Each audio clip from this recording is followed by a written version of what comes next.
Thank you again, and hopefully this won't be an overdose of myeloma for one session. What I'm going to try and do in the next 20 minutes or so is to talk about what has really changed in the treatment of relapsed multiple myeloma, but most importantly, how do you select treatment for a given patient when you have such a dizzying array of options in terms of various drug combinations. So we talked about this before, and I want to focus on the disease relapse, which unfortunately happens in the majority of patients with multiple myeloma. The disease remains incurable with the current approaches for the vast majority of patients. Even though we can say some of these patients are functionally cured, that is not the case for the majority. And what we know is that the survival of patients with myeloma has steadily increased over the past few years. And in fact, the majority of the patients with myeloma you see in the clinic today are not going to be newly diagnosed disease, but are going to be patients who have relapsed disease, who have gone through often multiple lines of therapy. And we have learned a lot about the biology of the disease, which kind of helps us with some of the clinical trials as well as how we deal with these patients in the clinic. So two important messages that we have, again, what we have observed over the years is as patients go through multiple lines of therapy, each subsequent line of therapy often gives you a shorter duration of response and often a less depth of response as compared to the previous regimens. Now, this might change with time as we have novel classes of therapy become available. And the second part is the clonal evolution that we see in this disease, which may not be very different than we see in many of the other malignancies. But this is very nicely depicted in this example here, where you can see that a patient who eventually succumbs to the disease succumbs with a clone that was barely perceptible at the time of diagnosis. And this clonal waxing and waning is something that we can often see as patients are being exposed to different classes of therapies. So first question we ask often is that, does the patient in front of you with disease relapse actually need to be started on a new therapy right away? If patients have CRAB features or any of the end organ damage, the answer is very clear. Those patients clearly need to have therapy. But what often happens in the clinic is we have patients who only have biochemical progression, and this might be somebody who just had an autologous stem cell transplant a couple of years ago, and now their M spike is slowly starting to come back up, and they are feeling absolutely fine, there's no end organ damage. Do we need to jump in and start treating just because of a number? And the answer is no for a significant proportion of those patients. Especially those ones with standard risk disease with a very slow trend, we can often watch them for a good number of months or even year before we actually start treatment. However, in patients who originally had high-risk disease, who presented with significant end-organ damage, especially renal failure, or patients with CNS disease, with neurological complications, or people who have rapid doubling of M spike, these patients, I think it's better to start treatment right away than wait. There are a few general principles you can keep in mind when you think about starting therapy for these patients. One of them is, even though we have a lot of fancy things we can use for prognosticating these patients, especially fish-based abnormalities, one thing that is often very important in this patient is the duration of initial response. And this is very important to keep in mind when you start treating patients with relapsed disease.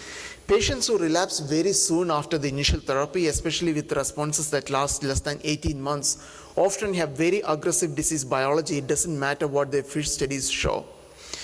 And I think increasingly we have seen from multiple phase 3 trials, trying to use triplets is better than using doublets. And when you use triplets, we want to try and introduce a drug from a class which the patient has not been exposed to or is not refractory to.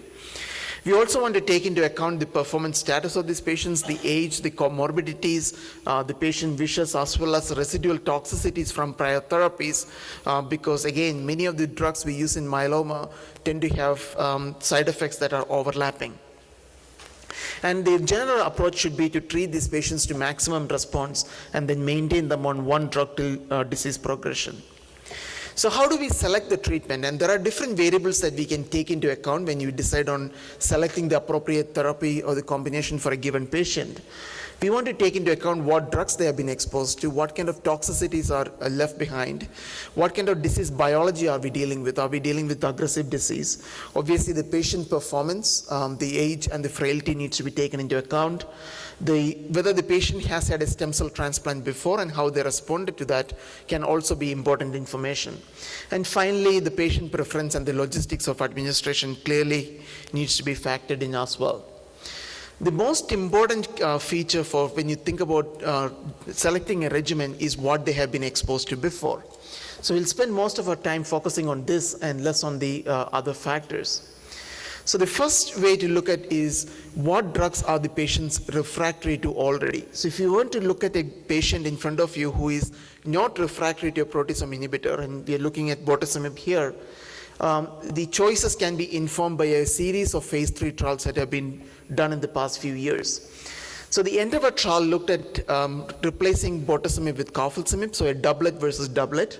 And here you can see that using carfilzomib dexamethasone improved the PFS and also the overall survival compared to bortezomib and dexamethasone. One thing to keep in mind is these patients received a higher dose of carfilzomib at 56 milligram per meter squared twice weekly compared to the initial dose of 27 that was used.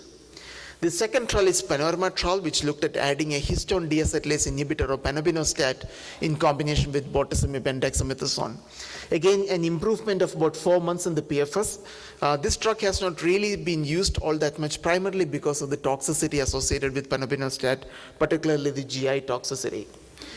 The another trial is the Castor trial, which looked at adding daratumumab to bortezomib dexamethasone, and really impressive results. You can see that the progression-free survival was significantly better with the use of the triplet compared to the doublet.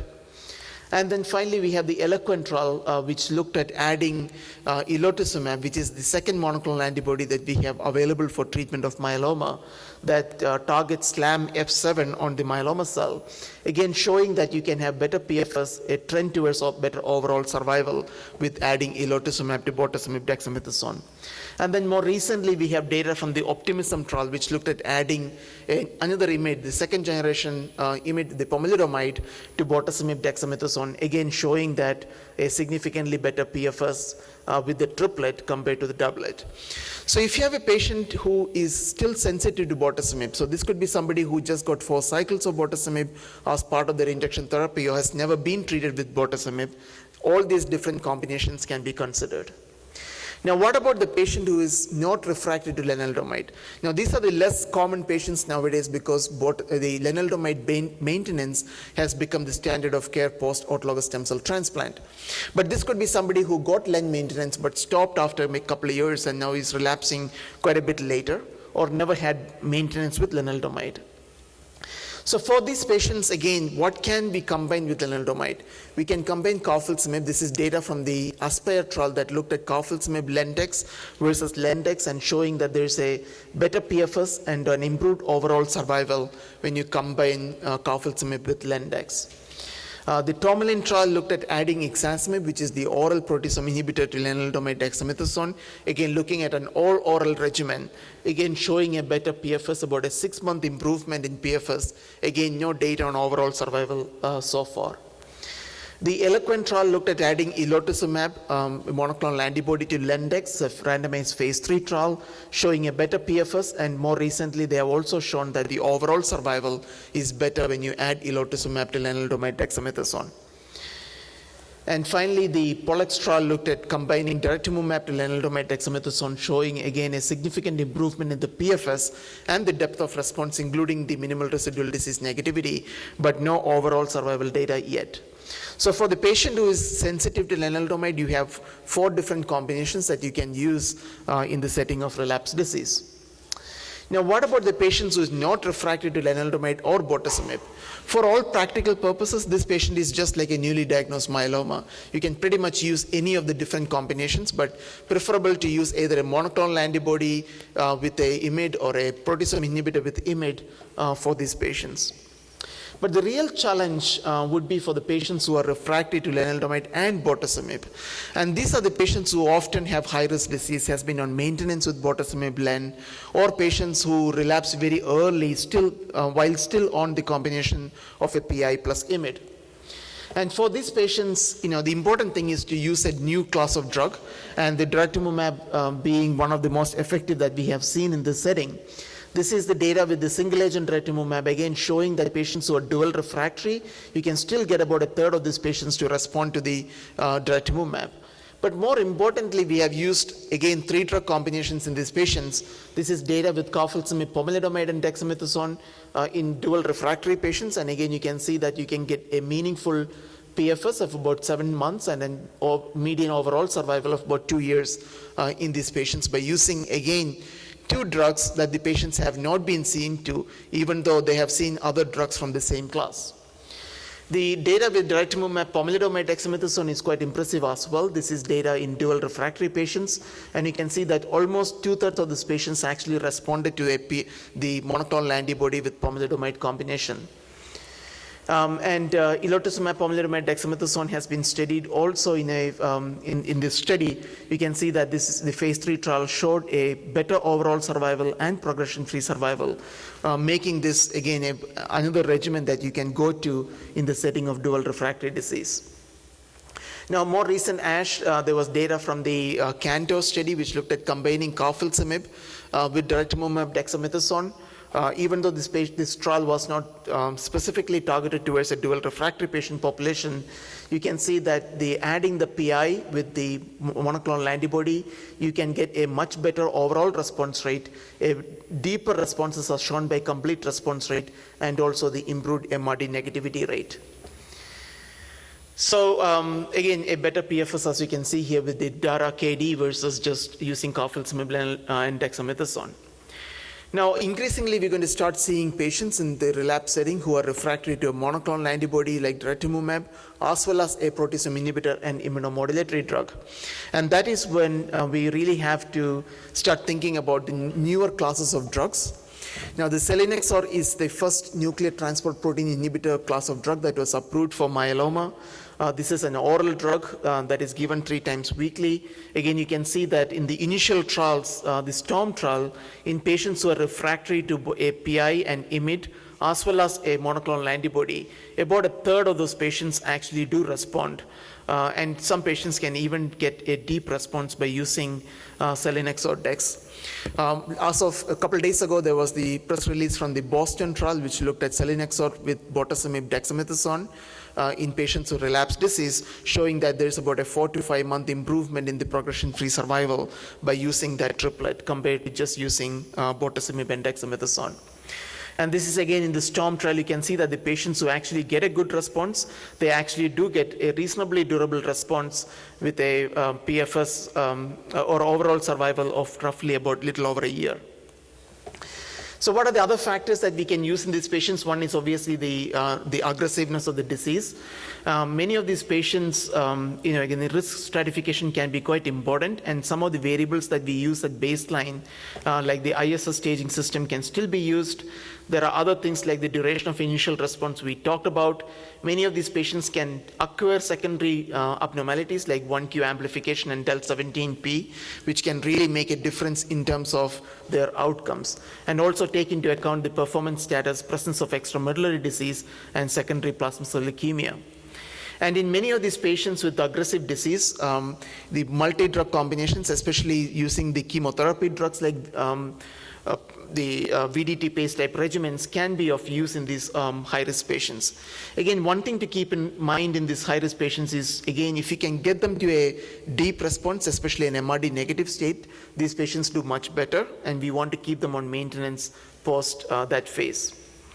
So one thing we should not forget, especially in these high-risk patients, are these old drugs we used to use in myeloma. We don't use them very often in the upfront setting, but in the relapse setting, they can be quite effective.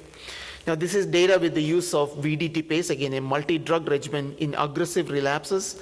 And this is data from our own institution, again, showing that, again, you can get reasonable PFS. I'm sorry, this is kind of swapped here. And overall survival, as long as you have some other treatment approach we are going to use after VDT phase. So this is a useful regimen as a bridge to something else, like an auto transplant or an allogeneic stem cell transplant, or some of the more newer immunotherapies like CAR-T. The age, frailty, and the comorbidities has to be taken into account in these patients. As I said again, the frail patients cannot tolerate these multi-drug combinations as well as the younger patients. So there are a lot of different approaches that have been described. This is an example of what the Italian groups have come up with. Again, incorporating some of the comorbidities and deciding what doses of these different drugs we can use in these patients and at what frequency. The bottom line is that if you have an older patient who is frail, do not necessarily be afraid of using a particular drug. You just have to adapt the dose and schedule for those patients. What about toxicity with prior drugs? It needs to be taken into account as well. Patients can often have peripheral neuropathy from their initial exposure to bortezomib or underlying comorbidities like diabetes. So that might prompt you to use a drug like Carfilzomib instead of bortezomib. Somebody has significant heart failure or heart issues, you may want to avoid drugs like Carfilzomib that can cause cardiomyopathy. In patients with renal insufficiency, you have to modify the doses of lenalidomide. Patients who get very life-threatening skin reactions with IMiDs like Stevens-Johnson's, you want to try and avoid those class of drugs in those patients as well. So what about transplant eligibility? This is something we want to consider even in the relapse setting. So if patients have not had a stem cell transplant in the upfront setting, or if they have had one but had a good response and now they're relapsing, there is a role for a second salvage auto transplant. Now, this is a phase 3 trial that was done by the UK group, again randomizing patients to a salvage auto transplant versus a conventional chemotherapy, showing that the salvage auto transplant gives you a better control of the disease. And more recently, there's data from the Dutch group also showing the same thing.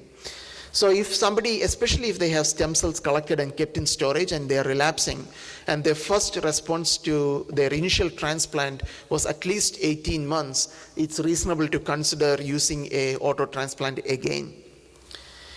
Now, finally, the patient preferences also need to be taken into account. Clearly, the logistics of coming back into the clinic every week for getting infusion therapies can be challenging for some of the older patients, and you can consider using all oral regimens in those patients. And obviously, patients, combinations with less hematological toxicity should be considered in these patients where they cannot come to the clinic very often for getting their blood counts checked.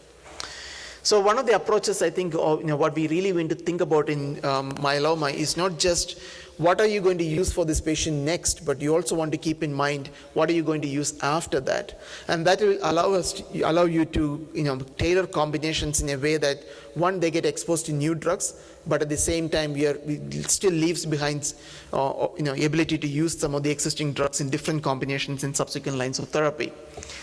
And finally, I'm just going to briefly touch upon a couple of things in terms of what's coming along, and we'll go into more detail tomorrow when we talk about the advances in myeloma. And you will hear a lot more about the CAR T cell from Dr. Shah later on tomorrow as well. One of the exciting new drugs is the antibody that is targeting BCMA, or B-cell maturation agent. It's called belantamab, that is hopefully getting close to approval here soon. And you can see that the patients who are refractory to multiple other agents can get meaningful response with this drug. The CAR-T, again, you will hear more about it later. I won't go into it in more detail. But suffice to say that the CAR-T is an approach that can really be effective in myeloma. And we have now several trials that have been done using BCMA as a target, which have shown very deep responses, and many of these responses can be durable as well. One of the problems with CAR-T obviously is the logistics and the ability to scale up that approach, especially in the community setting. So there are bispecific T-cell engagers that are being explored right now, again using the similar targets like BCMA. And this is from the Amgen drug, again showing that you can get very meaningful deep responses in these patients. Finally, there are targeted agents like venetoclax that have been studied, and this drug is quite effective in patients with a translocation 11-14 as a single agent or in combination with dexamethasone, with almost 60-65% of those patients responding to ven-dex. And particularly in patients who have high BCL2 expression, the responses can be close to 100%. So what is the future for treating relapse disease? I think it might be more of personalized medicine. This is a trial that we are doing called My Drug, where we are genomically profiling all these patients, identifying the mutations, and based on the mutations, they are getting assigned to specific drugs that can target that mutation, often used in combination with 3-drug combinations like the Ixazomib, Pomdex. So clearly we are making a lot of progress in myeloma, but again, we want to think about treatment of myeloma as, not only just what you're going to do with them next, but what we're going to do with this in terms of therapy the next time the disease comes back and the next time after that. So you really want to think about the long-term strategy, how you want to combine these drugs for the long run. So optimizing the combination give you the best efficacy with the least toxicity that can be used in, again, for multiple relapses in the long run is going to be the key. So I'll stop there and thank you for your attention. Thank you very much, Dr. Kumar. We're going to open the floor for questions.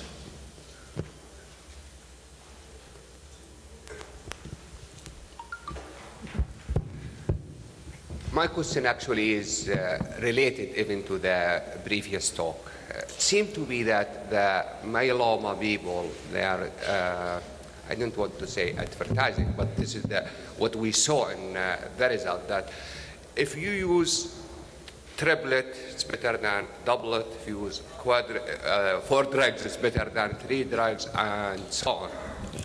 And if you use more cycle from the KRD trial, if you use more chemotherapy, the chance of remission and the duration of remission it's better. But do you think that this way of managing myeloma, that we are damaging our return bridge or our fire back? Especially now we tend to use those fancy new drugs like the Daramumab as the first line, which we think it's our big gun.